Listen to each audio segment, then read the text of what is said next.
Welcome to the Sustainable Clinical Medicine podcast. I am your host, Sarah Smith. I am a practicing rural family physician and the charting coach. This is the podcast for physicians and advanced practice providers who are ready to step back from the busyness of their clinical day to share ideas, question everything, and redesign their clinical day. We are redesigning clinical medicine to create sustainable clinical days and create time for our lives outside of medicine. Join us for discussions with world experts who are helping design sustainable models of clinical medicine and the physicians or clinicians who have discovered or designed sustainable models of clinical medicine for themselves. Welcome back. So today I have for you Dr. Natasha Aziz. Natasha is one of the Charting Champion physician members, and she has agreed to come in here for you, special treat, to show you what it's like to be a real life family physician in Canada who's had a before and after story. Now, we met in person. It doesn't happen all that often so far with my Charting Champion members, but we have had a meal together in Toronto with some Mexican food, which was absolutely delicious. So welcome, Natasha. Tell us about you. Well, thank you for having me. I'm delighted to be here and talk about how the Charting Champions has really helped me a lot in my work. So I am a family physician. I'm in my 6th year of practice. I have a family practice that I do about 2 days a week, which has, all ages, all stages. And then the remaining parts of the week, I do family medicine obstetrics. So I usually do call 1 day a week. And then I do a little bit of surgical assisting. I teach medical students or residents on Tuesdays. And I take referrals for pregnancy and contraception care. And then personally, I'm married and I have a baby. I had a pandemic baby, so she's now almost 3. Yeah. And then since getting my work kind of more in proportion, I guess I could say, I also have some hobbies. So I like to spend time outside. I like to spend time with my family, and I do some sewing. That's kind of my fun hobby, where I make some clothes from time to time. Oh, yeah. And when she says it makes clothes, so the jacket that you were wearing to the Mexican restaurant was this mustard yellow. Did you say mustard yellow? So cute. So beautiful. I asked her all about it. And Natasha's like, I made it. I'm like, what? And the whole thing. So we'll get to hear a little bit more about that later, but very talented sitting right here in front of me. So tell me, what was it about family medicine that wasn't going well? So tell us a bit about the life as a family doctor. What was going on? Sure. Well, I mean, things were actually kind of going fine for that stage of my life. I think, when I finished my residency, I was like super eager to get started in medicine. I wanted to see all the patients, I wanted to take all the opportunities. So, at one point I was in like 3 different call groups. I was doing surgical assist on call. I was doing family medicine OB on call. I was part of a inpatient call group. So I really did just kind of get, I think, a bit overexcited and, commit to too many things, which was fine. I mean, I dialed back a little bit. I stopped doing the surgical assistant call at one point. I stopped doing the hospice call, and I kind of focused on the things, that I mentioned that I still currently do.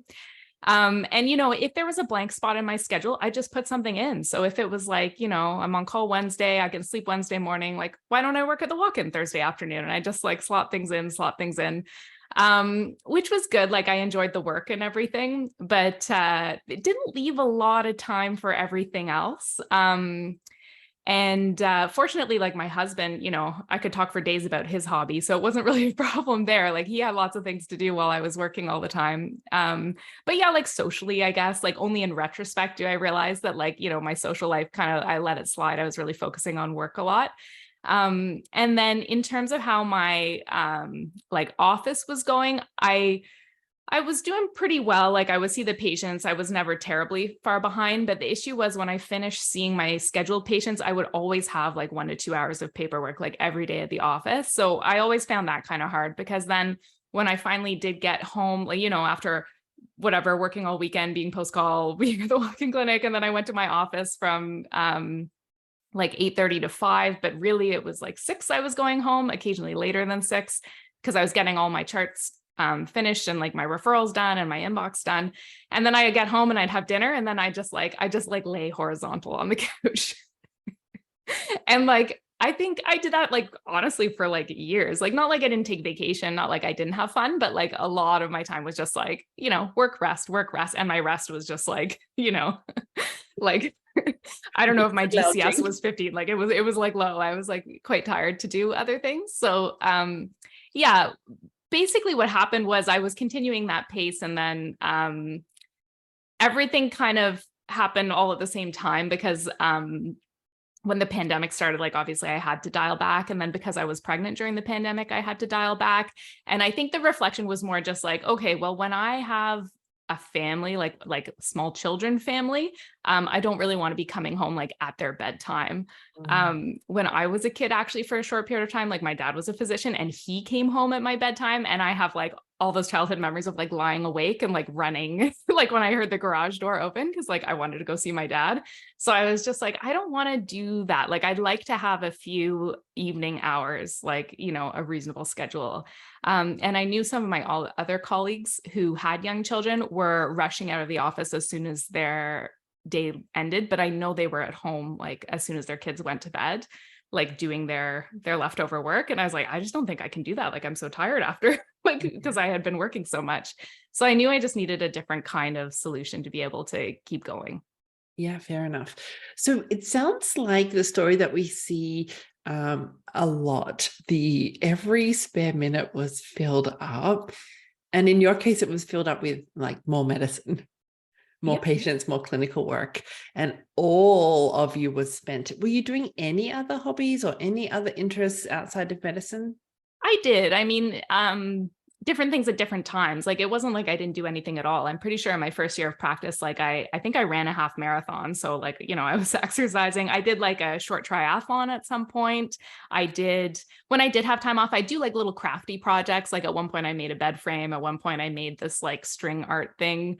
So I did. It was just nothing really like, that consistent. And then it's always hard to look back, but I think compared to how things were now, like I was definitely like working a lot more, like way fewer days off. Like I spoke to my husband at one point and I was like, I really think I should try to have like 2 days off per week. And he's like, yes, that's what normal people do. They have 2 days off a week. Normal people. Yeah. Yeah, I'm just fascinated that had spent, like you came home mentally, physically exhausted from this day, like spent horizontal on the couch. That's it. We're done. Yeah. Yeah. I don't think it was like that all the time, but like, that's what I remember is that like, that was often the case. And I also remember looking back at my schedule and seeing that I was working like 27 days out of the month or something like absolutely ridiculous. Yeah. What would holidays look like? So what would you go and do for holidays? Would you be working while you're on holidays, or what was the situation? Oh no, I mean, fortunately, like I work in like the most wonderful office with 6 other doctors. So we cross cover for the most part on vacation. Like if I only went away for a long weekend and it was just like a Friday or a Monday, I might bring my laptop and cover my own inbox. But yeah, if I was going away for a week, I would always completely unplug.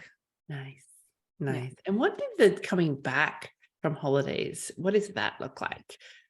Was that a catching up, or did your colleague kind of empty everything for you? There was some catching up, but they dealt with most things. Like, when we cover for each other, we'll often kind of cover for things, almost like we would cover our own practice. So like, if I'm covering for a colleague and I get back like, a hemoglobin of 85 that's not expected, like I'm going to be doing all the things. I'm going to be calling the patients, I'm going to be arranging the referrals. Like even if it's only a couple business days, like most things that are like that wouldn't get left. And even routine prescription refills, like usually they would just do that for us. So there's usually not like a whole ton of stuff to come back to, just things that were like, complex or really need a personal touch, or we'd always leave each other like little notes if you got like an interesting like consultation report back. So it wasn't too onerous. I mean, there was always like probably maybe like 2 to 3 hours of, just catching up and seeing if there was anything in the inbox and maybe doing a couple phone calls that had been waiting like for when you came back. So there was always like a little bit of things, but not like a massive quantity or anything. Yeah, I think that's important, and to kind of normalize this, because we see here a lot of physicians across Canada and the States who, when they're away, they're still in their inbox, and they're still covering themselves. And the ability to unplug is delightful. The ability to have a colleague that you can do that for, really helpful for us, because it is important that you get your rest and you recover. I mean, if you want to keep up this pace, we're going to need to do some serious downtime. All right. Yeah. So what made you go looking for other ways to do it? What was the season that was coming up for you? Yeah. So it was mainly just like thinking about, I was going to have my maternity leave, which unfortunately was cut short due to like factors related to the pandemic. So I went back to work when my baby was about 4 months old, which I know is long if you're a US physician, but if you're any other Canadian, it's still very short. So yeah, I just knew I wanted to kind of make things fit better in the day. And then you and I have talked before about like later down the line, like when my daughter was over a year old, there became the issue of our daycare, because it's very hard to find daycare in our area. So the daycare that we managed to find like closed at 4:30 p.m. sharp. So I absolutely had to get out on time. So yeah, I mean, obviously just wanting to be home was one thing, but I also ended up having that hard deadline where like I had to be able to do that. Like my husband at the job he was in at that time could not pick my daughter up every day. So either we had to trade off the days, but it was much nicer to just figure like, I'm going to figure out how I can be finished and pick her up by 4:30, which means leaving my office just after 4. Okay. So we have a challenge ahead. We have a hard deadline. Like, absolutely, this child will be on the street at 4:30 if mom's not there to pick her up. Yeah. And you want to also be done. And so the interesting thing about this is Natasha's goal, right? This is her dream that she has in mind, is I want to be done my day and out the door just after 4. Like 4:05, 4:08, like what is your absolute must leave that office, no matter what? Yeah, probably 10 after 4. Technically 4:15, but then if there's like traffic, I'm in trouble, right? So Yeah. probably 10 after. 10 after 4, like no matter what, we're leaving the office at 10 after 4. All right, so this sounds impossible right now to most people. So tell us what happened. How did you manage this? What did you start on, and where did it go? So the starting point, I would say, well, I mean, there's so many different things. So I just have to pick one to start talking about. I think the charting as you go is the main thing, right? Because the main thing that I was doing at the end of the day was like going through the day sheet and opening each chart and finishing like usually just the assessment and plan, but sometimes like a bit of the physical exam, occasionally fleshing out a bit of the history. But I was doing that for each chart. And then if I like hadn't done the prescription renewals, I would do them. If I hadn't done the referrals, I would do them. So that was the main thing of what I was finishing in those like late afternoon hours. So charting as I went was number one, but it was still just a small piece, because the other piece is like doing the prescriptions while I'm still in the room with the patient, doing the referral letters while I'm still in the room with the patient. And then of course, just staying on time, like not letting the patients go much longer. And then another thing was we changed my actual, like the way my day sheet was structured. So my lunch was shorter. So my day finished earlier that way, because I did actually, the amazing thing is, I think I shortened the day without seeing any fewer patients. Like there were not less appointment slots. I was like somehow ended up working like at least an hour less, like sometimes an hour and a half less per day without actually like removing any appointments. Wow. Okay. So we are fitting in the same number of patients, and we're leaving the office at 4 p.m. and we're done. This is pretty fun. So what else changed about the appointments? Because all of the physicians understand when the patient's like, but wait, you have to see the additional ask in the room. So what's different about that? How do you approach that sort of consultation right now? Yeah. So it's kind of embarrassing to say, but I like figured out scripts. Like I Googled scripts to like close things up, and then I like rehearsed them in my head.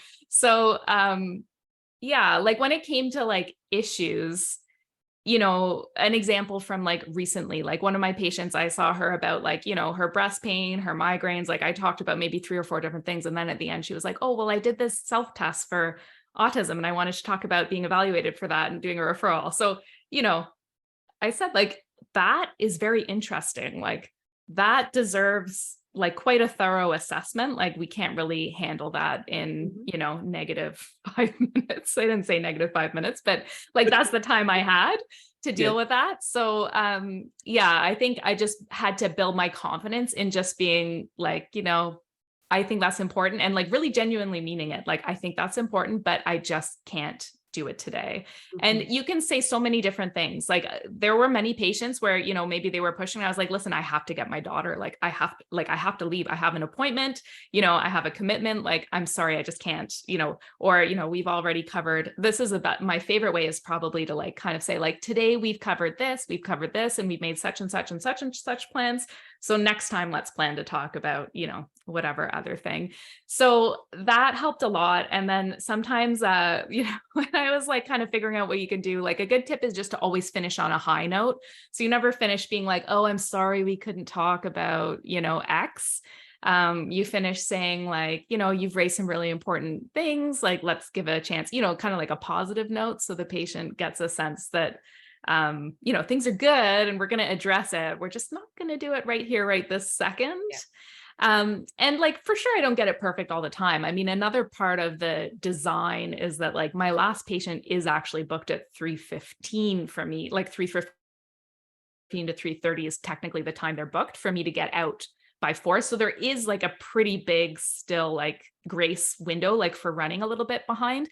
But the advantage is I'm not running behind and I still all have these other things to do. Like if I'm running behind and then I finish the last patient, they're supposed to finish at 3:30, but they finish at, 3:55 because things happen, then I just walk out the door at 3:55. I don't have to do anything. I used to always think I need to finish out my inbox as well, but like, I don't do that. When I'm done, I'm done. Got it. Okay. So then what's happening with the inbox? Because the inbox is still part of the work of the day. It'd be nice if it was just the patients and the charts always, right? That's all we had to do. We'd be delighted. Well, maybe, but so I love that you went looking for scripts. I love this because this is a way to say, I am absolutely determined. I'm going to figure this out. I'm going to go figure out what can help me find the tools. And then the other things. So what else were you doing in regards to the other things? Because they're still there.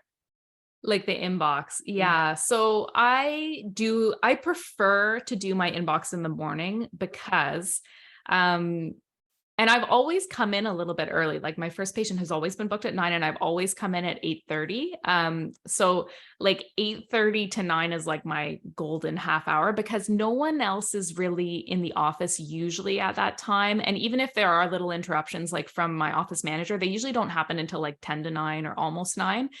So if I am actually there at 8:30, I can kind of rapid fire like through the inbox without any distractions. And I also have the advantage, like my mind is completely fresh. Like I've just had a cup of coffee.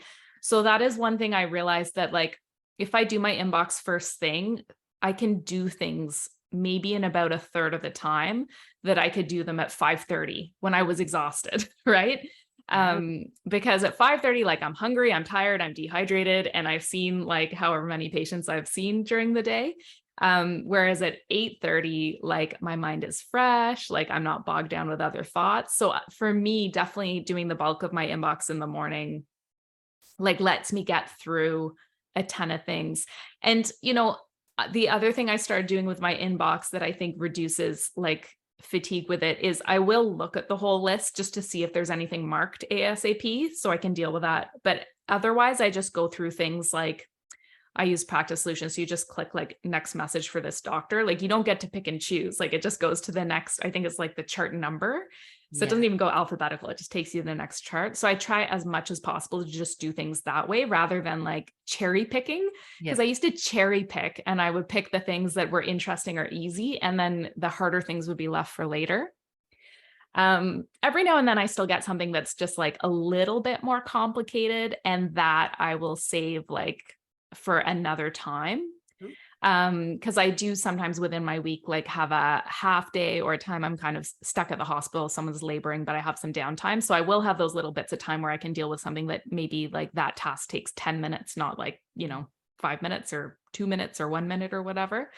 So occasionally I'll leave something, but generally I try to just like no cherry picking, open the message, deal with it, and then you don't have to worry about it ever again, kind of thing. Got it. And then this is really important, you guys, because decision fatigue is something that we can all understand. Decision fatigue is where we just are done with decisions. Our brain is just fried, like you said. And so the decision about which thing I'm seeing next is adding to your decision fatigue. So Natasha's strategy, where she opens the next thing and addresses it, then opens the next thing and addresses it, she's reduced her decisions immediately by half, just by deciding to do the next one. And she doesn't have to keep making that decision. She just says next, next, next, all the way down the list. So you already have a process. You arrive at 8:30 and you're not, I wonder what I'm going to do first. You already know. I look for urgent and then I just hit the next button. The other thing I did in the morning that's different is I actually gave up pre-charting, because I think pre-charting was kind of like, it was a habit from when I was new in practice and when I was a resident. Now I've been in the same practice for 6, almost 7 years. Like I know the patients, so I don't really have to, like I used to go through each chart and open it to kind of remind myself who the patient was, what they were coming in for. And then I'd sometimes do a quick scan of like if they were overdue for screening tests and everything. But I decided to just like kind of trust myself to remember who the patient was, or if I walked into the room and I didn't remember who the patient was, to kind of like, sneak a little peek at the record so I could refresh my memory.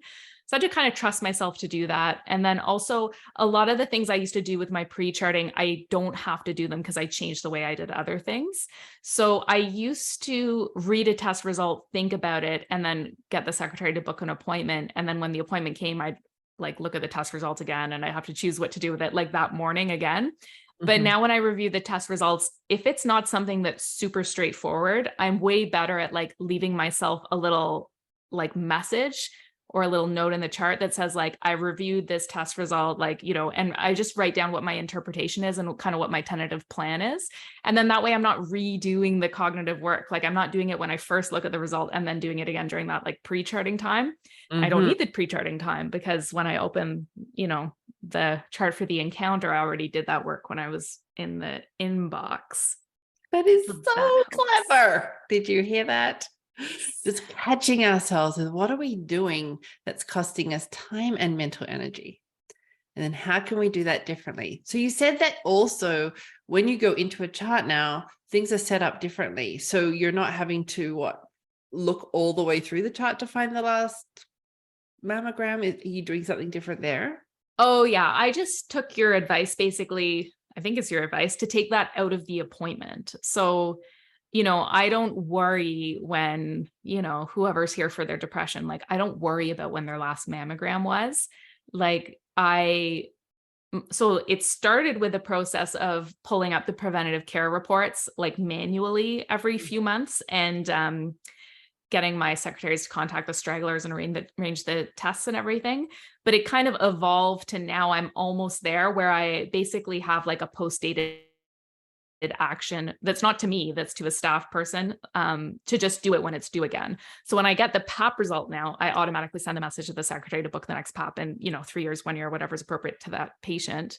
When I get the mammogram result, same thing. I send a message to my nurse to make the requisition and arrange the mammogram 2 years from now or 1 year now, or whatever is appropriate. So I just took that task out of the appointment basically. So it's just not something I have to think about on a like it. It was just a thing that took up time in the appointment that I don't need to do, basically. Yeah. So this is an example, you guys, of figuring out what here is the not physician, not clinician work. And how do I create a system that I trust that can do it better than me? Because now we're not waiting for a patient to come back in to know that she's due for a mammogram. Natasha's already handled it. Her team's on it. And that's already being taken care of. So it's actually doing the job better than we can. And and freeing you up in the room to have those extra minutes with the patient that you now need because you're writing referral letters and doing scripts in the room and getting your charting done, all the things that you need to concentrate on with your highest level brain. So good. I want to tell you a story about how I started doing the referral letters in the room, like what kind of the thing was that made me do that. Which is like my vacuum cleaner broke and I was on the phone with the vacuum cleaner repair person. And he kind of said to me, you know, I know you've probably tried these things like already yourself, but I just need you to go through them with me while I'm on the phone with you, like that you've, you know, plugged it in and unplugged it. You've attached this bit, you've attached this. And I remember thinking like, this guy's wasting my time. Like, I don't have time to be on the phone, like for my vacuum thing, but like, that's the way the vacuum, like people work. And then I realized like, if this guy can make me stay on the phone for my vacuum repair, like, and at that time we were doing a lot of phone appointments. So it was kind of more like, you know, relatable. Whereas now I'm not doing very many phone appointments. But I remember thinking like, I can make the patient stay on the phone while I write their consultation requests. Like I can do that. Or if they're in the room, like they can wait while I, you know, open it up and type my brief letter and everything. And there are a lot of advantages to doing things that way. Like, you know, I hate to say it, but in the past, like occasionally I did forget to do things. Occasionally I forget to fax a prescription. Very rarely. There's been maybe 1 or 2 times where I found out, you know, after a while that I never sent the referral that I meant to send.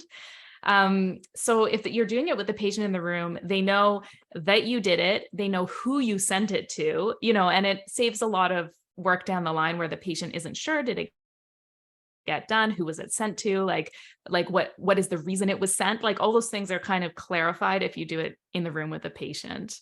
Yeah. So helpful.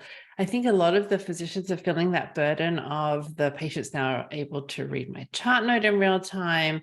Have they done that referral yet? And this just increases that transparency for the patient and helps you be more up to the minute with what's going on. So good. What do the evenings look like now? What are you doing with yourself? Oh yeah. So I mean the summer especially is great. I mean, winter's not as great because as you know, it's like dark at dark at 5 p.m. or whatever. But in the summer, yeah, it's good. So my daughter's daycare actually is open till 5 now. So I sometimes have like a little bit of downtime. I pick her up early or I don't, and I'll like, you know, walk my dog or get the last few groceries that we need. So I have a little bit of time that way. And then yeah, I mean, I don't have to do any work in the evenings. So after, like we might go to the park or go spend time outside or do a craft or whatever. And then after dinner, after my daughter goes to bed, usually my husband and I might watch a show, or I might read a book, or I might, I don't know, have a bath, put on a face mask, anything. And then I do some sewing, which I might do a few evenings a week. Like I'll, you know, shop for fabric, or I'll look at patterns, or I'll do a bit of actual sewing. So but yeah, I mean, another thing I've really noticed, I think it's because I took out a lot of the excess cognitive work, is I do have more mental energy in the evenings as well. Like, I'm sure it's just because like that number of hours in the day has it, like the workday is shortened significantly.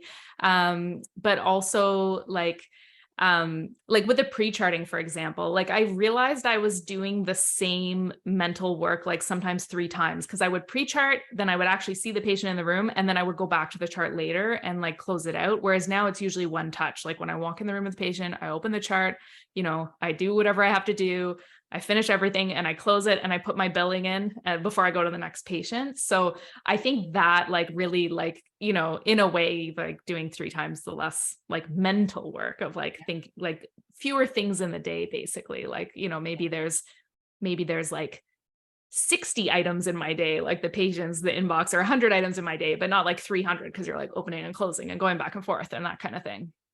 Yeah. Now people are going to be listening thinking that you're a complete unicorn, that you're special and there's absolutely no way they can do this. And they're listening to what you're telling them and they think it's impossible to create time like this. Yeah. Like genuine, guilt-free evenings and weekends. Are you a unicorn? Am I a unicorn? Well, I mean, I will acknowledge like the privileges I've had within the medical profession. So like I work in Ontario in a family health organization. So I'm capitation based. So I have more flexibility, like in terms of the time I spend with patients versus like how I arrange for that, say that preventative care stuff to get done, or like there's no pressure to call people in for appointments. If anything, there's the opposite. So, you know, I can make phone calls, I can use the patient portal, and lots of people wouldn't consider that paid work, but like I do. I mean, to me, it's all paid and I organize it in a way that makes my life the easiest. And I think thinking about things that way is one of the things that's allowed me to make these improvements rather than being like, well, they don't pay me to do my inbox or they don't pay me to use the patient portal. Instead, I'm thinking with the amount of money I get paid, how can I best organize my time to look after my patients, right? And give me like the least, like most reasonable work hours and most efficient work and most enjoyable work. So, I mean, that's a consideration, but no, I think like, you know, I have not made one massive change. I've probably made like 100 small changes. So obviously not all the changes, you know, could be made by every person listening, but like, I don't believe that you could make one of the changes I made. Like, there's no way, like, you know, anyone can Google how to end a conversation politely. There's your homework, everybody. Google how to end a conversation politely. I just love this. This is such a great little take home after talking to you. Like, what a little gem, right? This is such a big deal for physicians, and this is little gem. We talk about language in the room. We talk about how you start and end consultations is so important because it will add minutes to the consultation potentially, right? And so this is just one more little gem for how do we close out a consultation politely. So good. Love that. All right. How can people find you if they want to have a look at this cool jacket? Oh, well, you can follow me on Instagram. I'm not an influencer. No one has sponsored me. I mean, maybe one day I'll get free fabric. That would be the dream. But I am on Instagram. My Instagram's called Whole Sewn. It's like WHO. I can't spell because I'm on LE sewn. Yes. Yeah. Whole Sewn. Yes. Yes. With Perfect. a WH. Sewn. Because I started like kind of when I was like refinding me, I would say, like after the pandemic and overworking and then having a baby and being on mat leave and being like, I don't really know what I do outside of medicine, and then like medicine and like, you know, breastfeeding my baby 10 hours a day. So anyway, that's why I named my account Whole Sewn, because I was like, I feel like I need to like be a whole person who has hobbies again and that kind of thing. But yes, you can follow me if you want to see the things I make. But sometimes I make a lot, and sometimes, you know, 5 months go by and I don't make anything, but it's a nice little thing to come back to. And I think it's very like, you know, peaceful, and like it's totally different use of your brain than medicine and, you know, inbox and that kind of thing. So I really enjoy it. I like that term you used, a whole person, right? Do you feel like you're approaching whole person? I want to say no, just because I'd rather say like I'm a person in continual evolution. Because as I said, like you asked me kind of how did it start, like what wasn't working well, but I wouldn't even say things weren't working well. Like when I was like working so much, like it was just kind of like a phase I had, you know, at the time, which I enjoyed, to be honest. And it was just kind of more like as my, you know, as my desires changed, that I had to change my work schedule to kind of fit what I wanted at that time. So, yeah, I think right now, like I definitely want to be a good example for my daughter as well. And I don't want her to see me just like, you know, working and being exhausted. I feel like that's not a great example. I'd much rather like take her to have fun experiences and like show her that you can explore the things you enjoy. So in that way, yes, I do feel kind of, you know, whole, but I don't think it's necessarily like a goal so much as just like a journey that will change over time and look different for every person. Yeah, I love that. I love that it was sustainable, being chaotic and overscheduled, but that's what you chose in that moment. That's how you wanted to show up in medicine. Then you're like, wait, there's change on the horizon. There's a belly growing with a baby inside. Totally. I would say at the time, my mantra was like, make hay while the sun shines. And like, if you want experience, you have to get experience. Like, you know what I mean? Because I really wanted to like, you know, like practice, basically like see patients and improve my skills. So like, did I achieve those goals? Like, absolutely. Like, but maybe other goals, you know, were totally fallen by the wayside. So yeah, I think it's just good that like when you see you want to change, to understand that you actually can make the changes rather than just stalling and wanting something different, but not doing anything different. Interesting. Yeah. So that ability to say, I want different, and I know I can go make it happen. And that is thanks to you. And then there was 100 or more different things that you had to put in place to make it happen. So, I mean, that's that little step by step till we get there, the obstacle course. But that whole, I want to redesign this, and now you've done it. Like we all pivoted a little bit in the pandemic. Like we picked up portals, we picked up virtual medicine, we picked up more phone calls. Like we've all pivoted. Pivoting is achievable. It's not always pleasant. And then that dream of, I want to go home at 4:10 at the latest and be done without dropping any patient numbers. And I have no idea how to make that happen, but I'm not going to give up. So good. I think that is amazing. I think that story is going to inspire a whole lot of you listening. What do you think?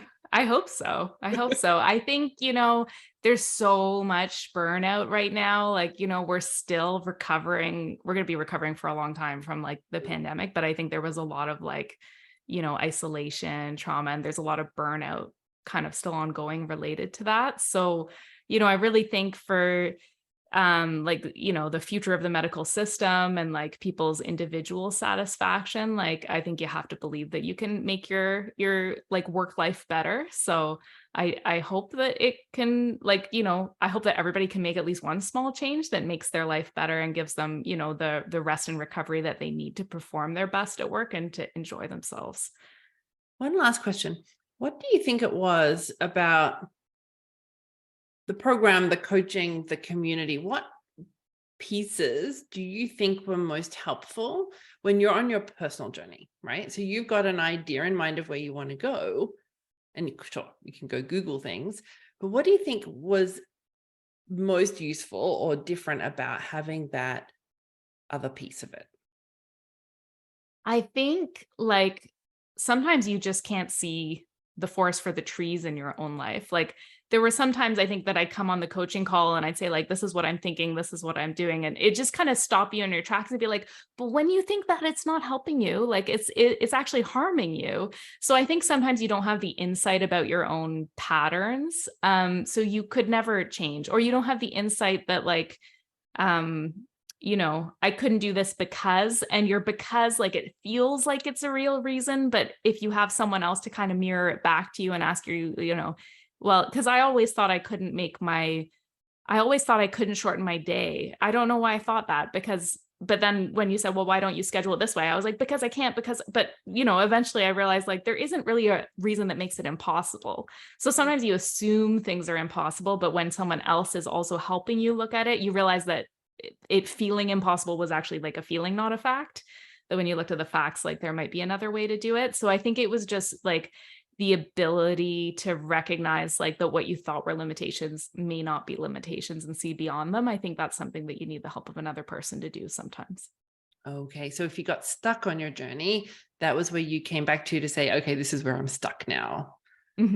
Yeah. And getting that other ideas and other ways of thinking about it. Or the permission to try something different even. Yeah, for sure. Yeah, definitely. Nice. I think that's helpful for people because they're now, well, do I or don't I need somebody else? That might help guide you. Yeah. I mean, you can DIY a lot, but I mean, the other thing I've learned is like, delegate what you can in your practice. I mean, delegate what you can in your personal improvement. Like you don't have to come up with all the ideas. Like, you don't personally have all the best ideas on how to improve things. So it makes sense, especially when there's a community of people all trying to do the same thing. Like you're going to see so many examples of things that might help you. Yeah, so true. Love our community. Awesome. Natasha, anything else that you thought you wanted to share with others that we didn't cover before we let everyone go?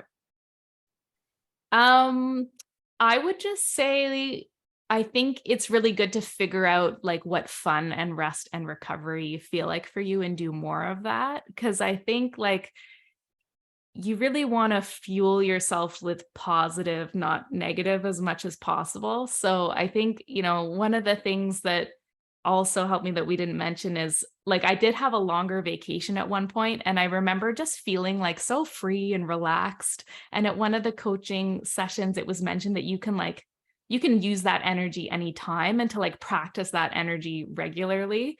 So I think really figuring out, like, when is the time that you feel completely relaxed, completely free, like really when you're doing your true rest and recovery. If you have to go on vacation to do that, fine, do that. But then once you remember what it feels like, try and find the little ways you could do that on a regular day. I think that's a really good tip, like for people who are feeling burnt out, just to maybe take like those little like micro breaks, micro vacations, so you feel recovered and like can go back to your work and have good energy to do it. Oh, I love that. We talk here about it. It comes in different forms, doesn't it? Like we've talked about guided relaxation. We've talked about yoga nidra. We've talked about grounding exercises. And this is just another example, you guys, of where can I just break that constantness of I'm exhausted, I'm tired, I don't want to, and step into peace. Step into exhale, drop shoulders. And this is my little moment of holiday in the middle of my day. Just peace. So good. Thank you. I think that's very helpful too. And what does rest and fun look like? So good. So good. Thank you so much. All right, everybody, have a wonderful week. Take inspiration from Dr. Aziz and figure out what it is you would love to go and create, and then go forth and do so. Have a great week, everyone. Bye. Thank you. Thank you for being part of the Sustainable Clinical Medicine podcast. If you'd like to learn more or join us to help you get home with today's work done, go to chartingcoach.ca.